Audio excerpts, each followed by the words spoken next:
Spoštovane gledalke in gledalci, lepo pozdravljeni. V oddaji Sprehodi se bomo po dolgem času ponovno ukvarjali s slovenskimi šolami oziroma s šolami s slovenskim učnim jezikom v Italiji.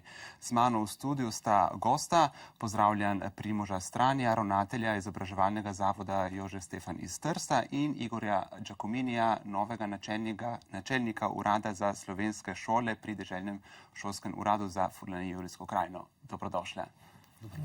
Bom začel pri aktualnih zadevah. Februar je mesec vpisovanja v šole v vse stopnje, vse starostne stopnje. Tudi pri vas na zavodu Jožef Stefan ste imeli dan odprtih vrat. Kako potekajo priprave na ta, bi rekel, zelo pomemben trenutek v letu? V bistvu mi smo staršem in bodočim dijakom ponudili nekaj srečanj. Zdi se nam zelo pomembno, da dobijo bodoči dijaki vse potrebne informacije, da se pač lažje odločajo, ker gre za neko odločitev, ki je življenjsko pomembna. Verjetno je to prva njihova življenjsko pomembna odločitev. In za to odločitev prav gotovo potrebujejo potem seveda informacije. Te informacije dobivajo pač preko zgibank, preko spletnih strani in drugih publikacij. Zelo pomembno pa je, da v bistvu spoznajo tudi, katere so dodatne pobude in ponudba, ki jo razne šole ponujajo. V bistvu poleg nekega predpisanega programa pač šole ponudijo neke dodatne zadeve in pa seveda se potem tudi razlikujejo od šole do šole, kako te stvari izpeljujejo. Tako da opažam, da starši sprašujejo potem, da bi prišli v šolo, da bi si ogledali, da bi začutili, kako poteka delo pri nas in to je v bistvu dobro. Včasih smo opažali, da so starši v bistvu nekje usmerjali svoje otroke na podlagi lastnih izkušenj, na izkušenj iz lastnega šolanja, ampak od takrat se je zelo veliko stvari tudi spremenilo in šole niso več enake, ne obstaja več tista pač percepcija, ki smo imeli o težjih, lažjih šolah, elitnih šolah. V bistvu te stvari so nekako minile in v bistvu najvažnejše je, da se pač ti dijaki odločajo na osnovi lastnih želja. No, ravno to me je zanimalo, če se dijaki vpisujejo tudi na podlagi promocijo, ki jo zdaj izvajate. Po drugi strani pa vemo, da so slovenske šole v Italiji nekako že tradicionalno prisotne. Ko sem jaz vpisoval na licej takrat, smo več ali manj že vsi vedeli, kdo bo kam šel na podlagi svojih interesov. Šola pa se je spremenila v vseh teh letih, verjamem. Prav gotovo. Novost, recimo, nek fenomen, ki ga lani nisem toliko opazil, je to prav, da starši bi želeli prisostvovati pri dejavnostih, pač da bi prišli na obisk v šolo medtem, ko potekajo dejavnosti. To pomeni, da verjetno želijo začutiti tisto vzdušje, pač, ki je na šoli. In v bistvu to je po moje zelo, zelo v redu. Jaz vedno staršem svetujem, naj v bistvu pridobijo vse informacije, ki jih lahko ne se udeležijo čim večjega števila informativnih dni na različnih šolah in pa, da pač premislijo na dejstvo, da ni lahkih in težkih šol. V bistvu vse šole so lahke, če so predmeti, ki jih ti programi nudijo, dijakom všeč, če jih zanimajo in v bistvu, če se jih lotevajo z navdušenjem. V tem primeru šolsko delo teče.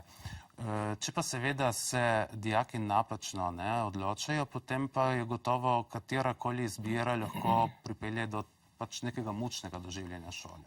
Zato mislim, da je ta izbira pomembna ne samo zanje, ampak tudi za nas. Ker v bistvu za dijake je pomembno, da ne pride potem do nekega naknadnega preusmerjanja, kar pomeni prehajanje z enega programa na drugega z pač nekim nadoknadenjem predmetov, ki niso bili predvideni na enem programu ali na drugem. Za šole pa pomeni to neka določena stabilnost in pa dobro motivirani dijaki, kar je predpogoj za dobro delo v šoli. In za dobro šolo tudi. Absolutno. Gospod Giacomini, koliko je Deželni šolski urad, natančneje Urad za slovenske šole na uradu soudeležen pri tej promociji? Koliko je pravzaprav v interesu, če tako malo povzamem, vašega urada to, da je čim več vpisanih konec koncev v slovenske šole? Ja, v končni fazi to je cilj seveda skupni. Je pa res, da kot je povedal ravnatelj, v tej prvi fazi si šole zastavijo ta moment promocijski, če želimo, pač po lastni uvidenosti oziroma organizirajo na tak način, da je tudi z ozirom na to, kje se šola nahaja, na tak način, da je za starše, za bodoče starše čim boljše in po pravici povedano je deželni šolski urad ostaja nekako v tej fazi v zakulisju. Namreč tako okrožnice in direktive mi dobivamo iz Rima za opisovanja in jih potem seveda obračamo na posamezne ravnatelje, tako da si to lahko zrihtajo potem tudi čas in faze te opisovanja oziroma te promocije, če to tako lahko imenujemo. Mi ostajamo pač, kot rečeno, za kulisju, je pa res, da imamo tudi kot šole eno veliko hibo, kot slovenske šole, to pa, za katere se bo treba podvizati, da imamo še opisovanja v papirnati obliki in tudi letos je ministrstvo to potrdilo, namreč tukaj pa gre za težave take zelo konkretne, italijanski računalniški sistem ni pripravljen, ne sme sprejema še zaenkrat in bo treba to zrihtati, tako da mi smo, tako rekoč, kot rečeno, za kulisju ostajamo zdaj v prvi fazi še. No, v tej oddaji moj cilj je tudi ta, da se malo objasni, zakaj je dejansko zadolžen deželni šolski urad oziroma urad za slovenske šole. V javnosti je več govoric, več interpretacij, tudi zakonov, ampak preden bomo sedaj nadaljevali naš pogovor, bomo v prispevku videli, kako je pravzaprav organizirano slovensko šolstvo v Italiji.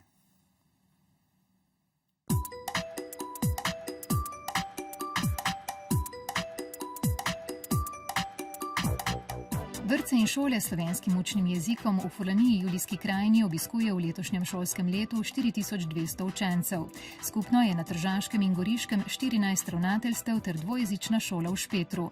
S prihodnjim šolskim letom naj bi zaživela tudi njena dvojezična podružnica v Terskih dolinah.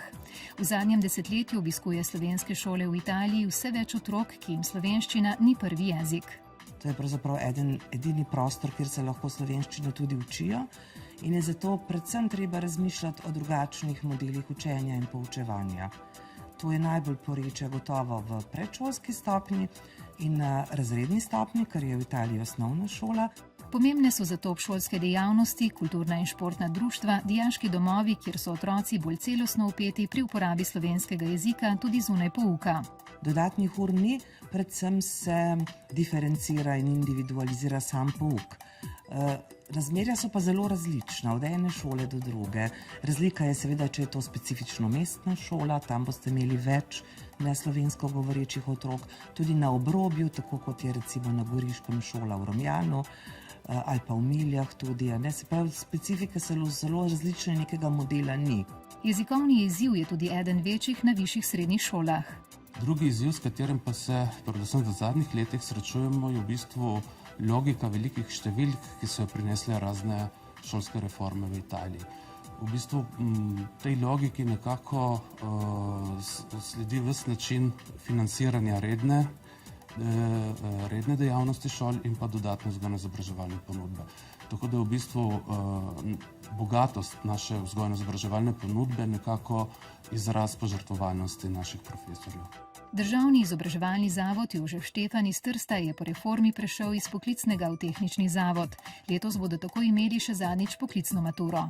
V bistvu mi smo ohranili tradicionalna področja naše šole, se pravi elektroniko, mehaniko in biokemijo. Vsekakor pa v bistvu potekajo zdaj v bistvu ti programi po drugačnih smernicah. Pričakovanja so kar dobra, predvsem od reforme dalje smo lahko opazili, da se je recimo na nacionalni ravni v Italiji zanimanje za tehnične smeri kar povečalo. V šolskem centru v Gorici, ki združuje 6 smeri, beležijo največji vpis dijakov v klasični, humanistični in znanstveni licej. Na 2 tehniških smereh ter poklicnem zavodu s trgovsko in turistično usmeritvijo pa število dijakov ostaja nespremenjeno. Iz Slovenije prihaja vsako leto nekaj dijakov in sicer to se vpisuje v glavnem na smeri, ki jih v bližnji okolici, v Sloveniji, v Novi Gorici nimajo taki.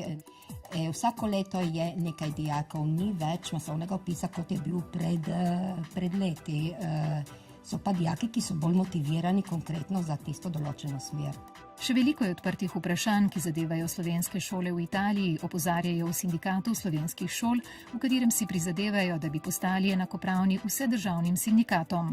Veliko je še problemov glede priznavanja diplom naših učiteljev, ki jih prejemajo, ki jih dosegajo v Sloveniji. Torej, to so nekakšne ovire v postopkih in tudi ni dogovorjeno še z univerzami v Trstu in Vidmu vsi aspekti, ki zadevajo pač usposabljanje novih učiteljev. Število osebja v uradu za slovenske šole se ne bi smelo zmanjševati, še opozarjajo v sindikatu, nujno pa je ohraniti urad za slovenske šole v Gorici.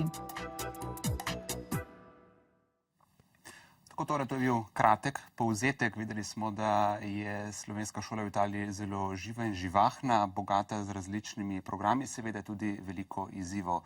Na strani didaktike, pa tudi na strani, tako kot je pač šola urejena.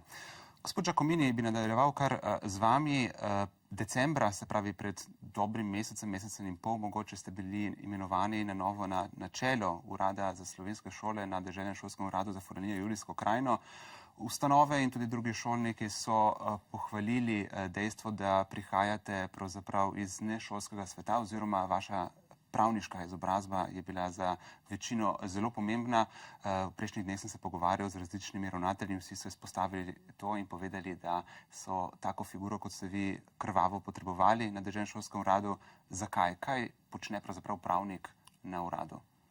Najbrž gre za navdušenje, ki je vezano na to, da je vsekakor to imenovanje, ne glede na to, da sem jaz ali kdorkoli, je nekaj predstavlja za manjšino na zgodovinsko dejstvo, ne eno izvajanje nekega zakona. Po drugi strani pa nisem jaz izjema. Neobičajno je to, da so šolniki vodili urad, kjer se izvajajo dejansko samo upravni postopki. Tako da, če želimo iz drugega zornega kota, sem nekako ta nov urad, če ga imenujemo, tako imenujemo, ki predstavlja tudi formalno, se formalno uokvirja zdaj v sklopu ministrstva, italijanskega ministrstva, naj bi predstavljal neko normalnost, če želimo. Do danes so delali pač na požrtvovalnosti in verjemite, da tako kot je zastavljen tudi odnosno do drugih uradov, jim ni bilo lahko. Tako da še enkrat je moja zahvala tudi, če lahko rečem, predhodnikom na tem uradu, ker ni bilo lahko delati v teh pogojih. Oni so pač delali požrtvovalno, pionirsko, tako da danes naj bi mi predstavljali tisto normalnost. In tako da en pravnik na čelu takega urada je čisto običajno. Bi se pa lahko kdo obregnil ob dejstvo, da ne prihajate iz šolskega sveta ali ne? Absolutno.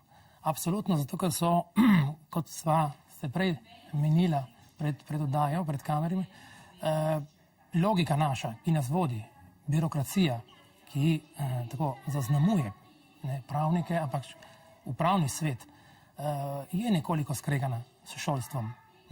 Od začetka, od zaposlitev, to, da imajo recimo v šolah, imaš lahko nujo za zaposlitev takoj, ti zboli en učitelj in tako naprej. Tega druge uprave poznajo manj. To, da imaš eno drugačno logiko pri urejanju dela. Tudi v tem primeru je naša logika, če tako lahko rečem, skregana s šolskim sistemom. In to bo treba pač usklajevati. Jaz upam, da mi bo uspelo, upam, da bom tako z neko mentalno prožnostjo razumel njihove instance, njihove zahteve in mislim, da s skupnim delom bomo to dosegli. Zdaj je treba vse zastaviti znova, če želite. Namreč sam predstavljam oviro za kolege. To, da uvajaš nove postopke, ki pa niso novi. So zakonsko predvideni, to je treba pa počrtati, ni da zdaj gremo za ne. Razumem, da je to birokracija in da bo spreminjalo navade, tudi delovne navade, ampak s tem se treba pa soočati, ker to problem je v tem, da ne razume zakonodajalec, da predstavlja šola in šolski sistem dejansko nekaj posebnega in nimamo zakonodaje, ki bi bila za to usklajena. Se pravi, da bom moral jaz aplicirati pravila, zakone in karkoli že, okrožnice, ki niso prirejene za šolski svet in jih bo treba nekako, nismo imeli prav primer, prav včeraj so dobili ravnatelji en moj dopis, oziroma Deželni šolski urad je poslal dopis za ene formalne zadeve, ki jih prej niso poznali, s katerimi se ne strinjajo, s katerimi se tudi sam ne strinjam, pač pa je treba to uvajati in se bo treba s tem soočati. To bo ta velika težava. No, seveda pri tem ne boste sami, imate ekipo sodelavcev, tudi med njimi so pravniki, 2 prevajalca, če se ne motim, pa tudi ekonomistka. Kdo pa bo skrbel za vsebine, oziroma vprašanje je bolj to, se Deželni šolski urad ukvarja z vsebinami? Tako bom rekel, italijanski del je že zato ima zrihtano, če tako lahko rečem, in zdaj skušamo delati prav na tem, delamo prav na tem, da bi tudi slovenska šola, ker iz normalnega bi šli zopet v neobičajno situacijo, po kateri imamo zdaj pravnike in ekonomiste in tako naprej, nimamo pa zrihtanega tega dela avtonomije, ne, ki bi to sledil. In na tem se dela, zato da bi en del, vsaj en del tega urada, ta sestav, kot je zdaj, ostal tam, kjer je. Gospod Strani, kakšna je vaša povezava oziroma vaše izkušnje pri sodelovanju z Deželnim šolskim uradom? Vemo recimo, da ravnatelji skrbite tako za administrativni del, poslovni del šole, kot pa seveda tudi za te pedagoške vsebine, za didaktiko. Je Deželni šolski urad doslej bil v oporo in pomoč ali je to pač stvar posameznika, ravnatelja, kako se sam znajde? Tako je, ravnatelji smo klicani, da pač nekako enotno vodimo šolsko ustanovo, to pomeni, da se pač ukvarjamo z dejavnostjo na vseh ravneh, ki poteka na šoli. Deželni šolski urad nam je bil res v oporo tudi v preteklosti, ko je bilo treba urejevati administrativne zadeve. Bi pa tu rad izpostavil, da smo kot slovenska šola v Italiji nekako vpeti med italijanski šolski sistem, katerega del smo, in pa med slovensko pedagoško tradicijo, po kateri smo se vedno vsaj delno zgledovali. V tem okviru pa smo izoblikovali neko našo pot, recimo, ki se je začela z ponovno ustanovitvijo šol v povojnem času in se je potem nekje popolnjevala in nadgrajevala v vseh teh povojnih letih. Za recimo uvajanje novosti in pedagoških praks, ki prihajajo iz Slovenije, imamo pomoč in podporo pedagoške svetovalke, ki skrbi tudi za to, da je nek stalen in viden stik med našimi strokovnimi delavci in pa strokovnjaki iz Slovenije. Tako da za ta del je zelo dobro poskrbljeno. Za tisti del uvajanja novosti, ki pa prihajajo iz italijanske strani, pa je dejansko nekaj zmanjkalo, Do približno 2 let od tega smo imeli pedagoški raziskovalni inštitut, ki je vsaj delno lahko skrbel za te zadeve. Tudi pač v zaščitnem zakonu je bilo v 14. členu predvideno, da pač v tem raziskovalnem inštitutu deluje tudi slovenski oddelek, ampak kljub temu so v bistvu 2 leti od tega ta inštitut ukinili. In tako da v bistvu smo zdaj tukaj šole in ravnatelji za uvajanje novosti, ki prihajajo pač iz italijanske strani, malo prepuščeni samim sebi. Je pa res, da se začenja uvajati neka nova, dobra praksa, ki je povezovanje šol v mreže, tudi pri teh vidikih recimo strokovnega spopolnjevanja osebja in uvajanja recimo pač nekih didaktičnih novosti. Naravno to me je zanimalo, o mreženju se danes veliko govori, pravzaprav na vseh področjih, sploh kar zadeva različne projekte, v katere so vpete šole.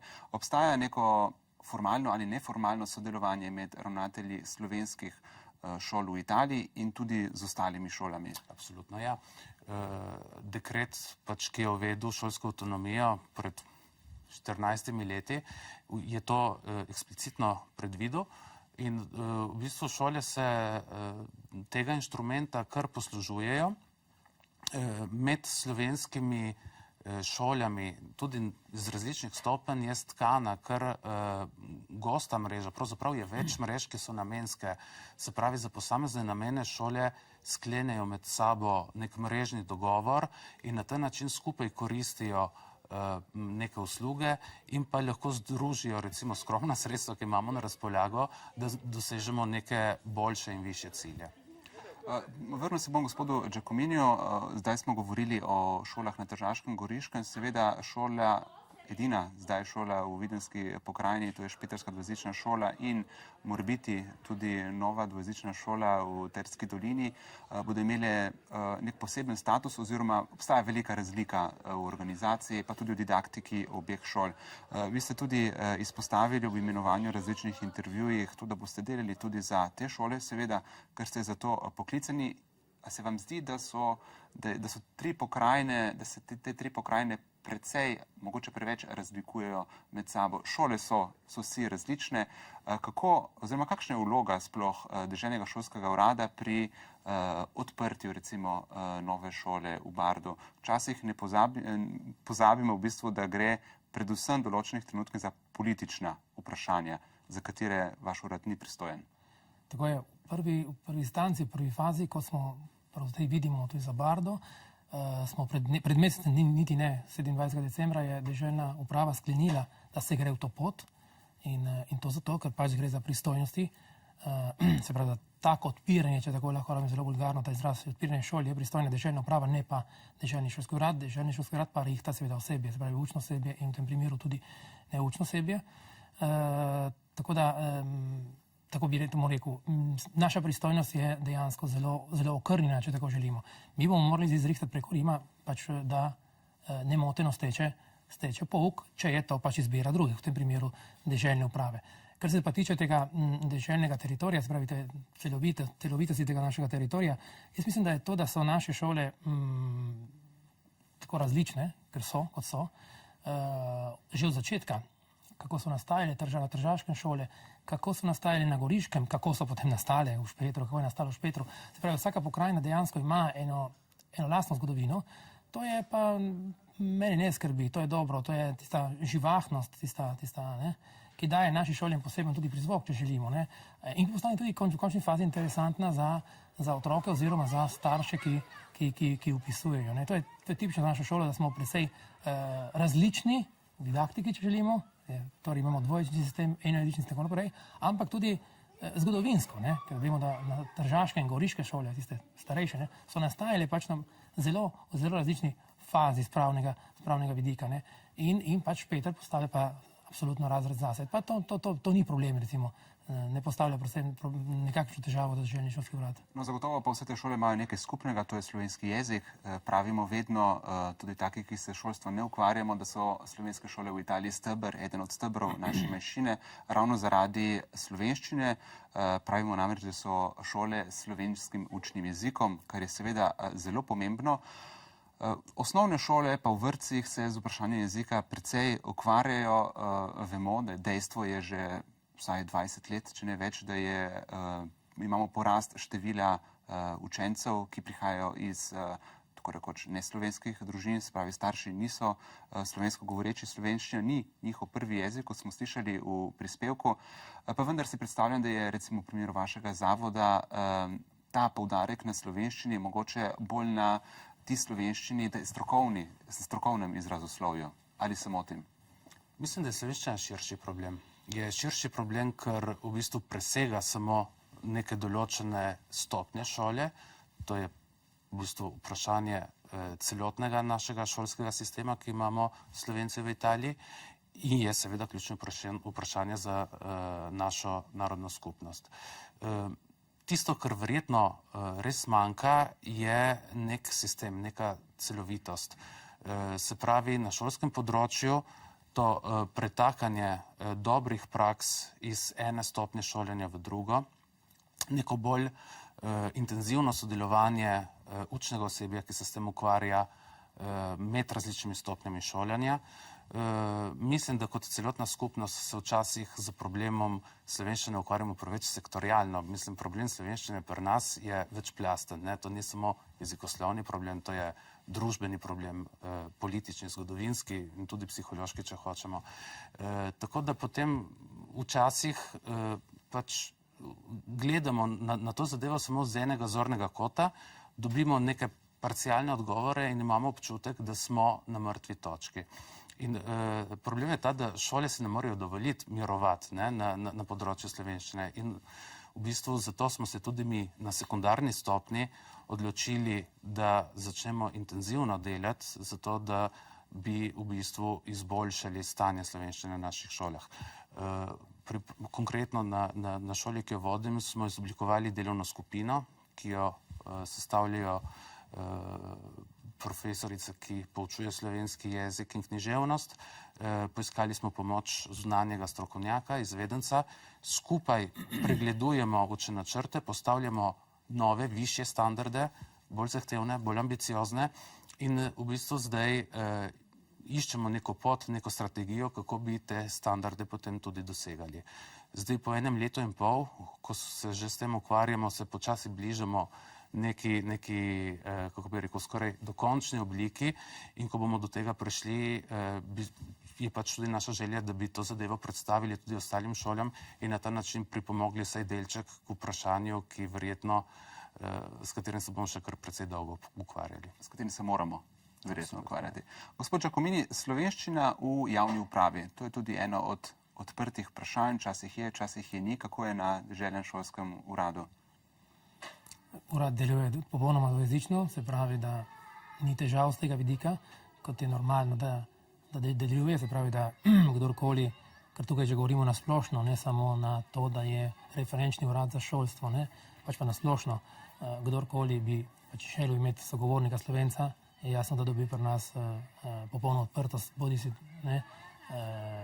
pismeni kot v ustni obliki. Tako da drug problem, večji problem se zastavlja pa za rabo slovenščine, kot ste povedali, v širšem pomenu, se pravi do ostalih javnih uprav.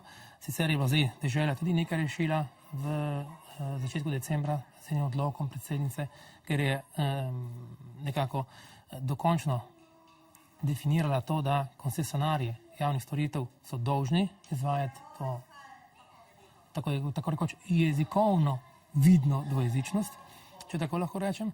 In je pa res, da, in se vračam na besede ravnatelja Stranija, da je problem slovenščine vsekakor večplasten in v končni fazi pa je problem slovenske šole oziroma jezika in torej šole je dvojni.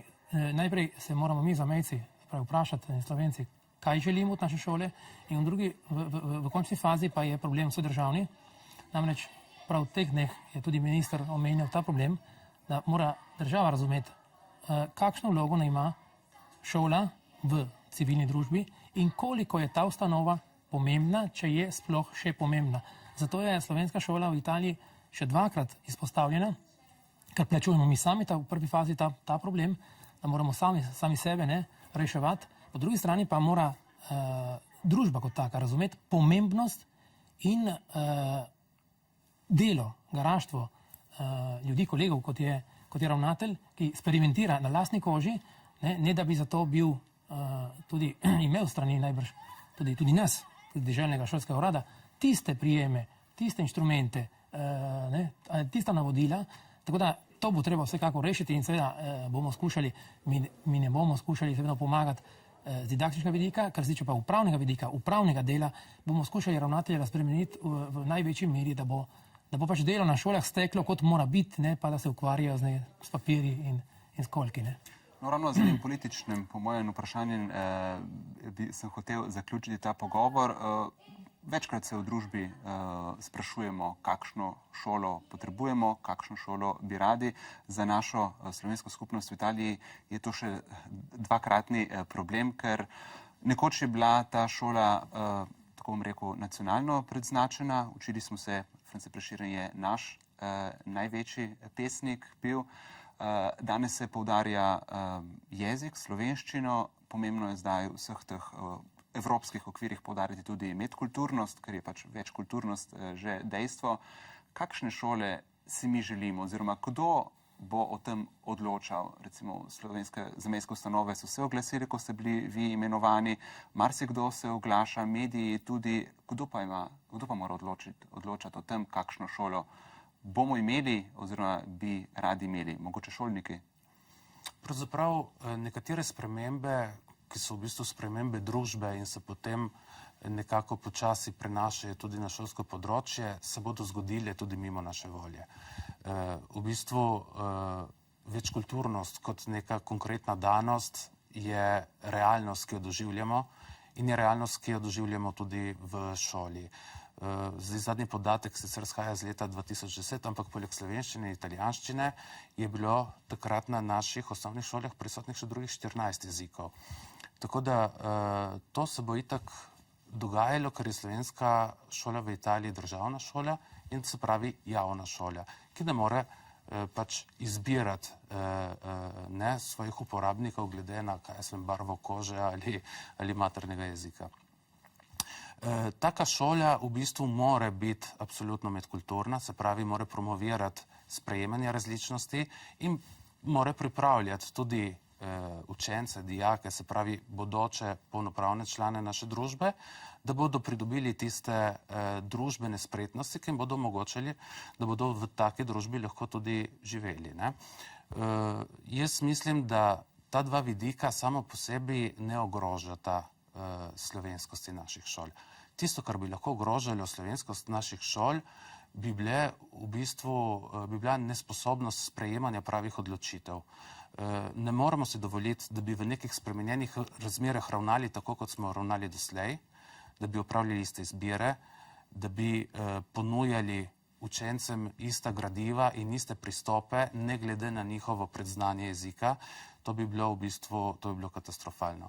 In še bolj hudo bi bilo, da bi prenašali na učence odgovornost za učni proces, za uspeh učnega procesa in to še posebej recimo na tiste vidike učencev, za katere niso niti sami krivi, kot je recimo materni jezik. Kdo potem mora odločati, oziroma kdo bo usmerjal?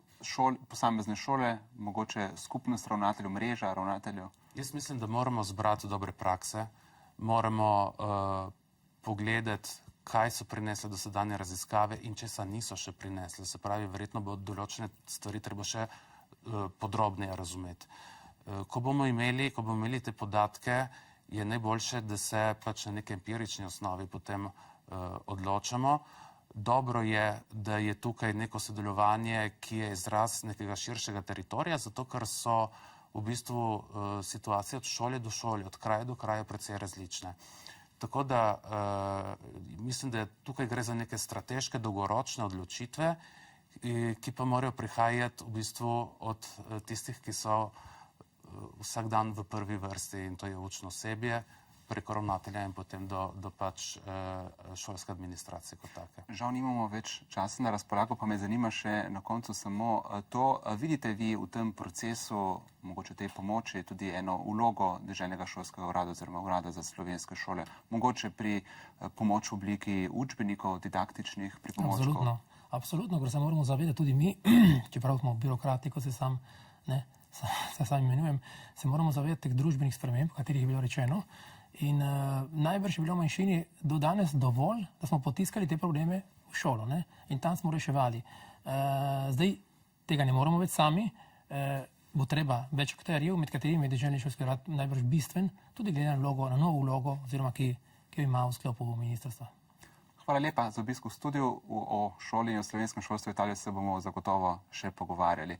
Drage gledalke in gledalci, upam, da vam je bilo prijetno. Vidimo se ponovno naslednji torek, vedno ob isti uri na televiziji Koper. Nasvidenje.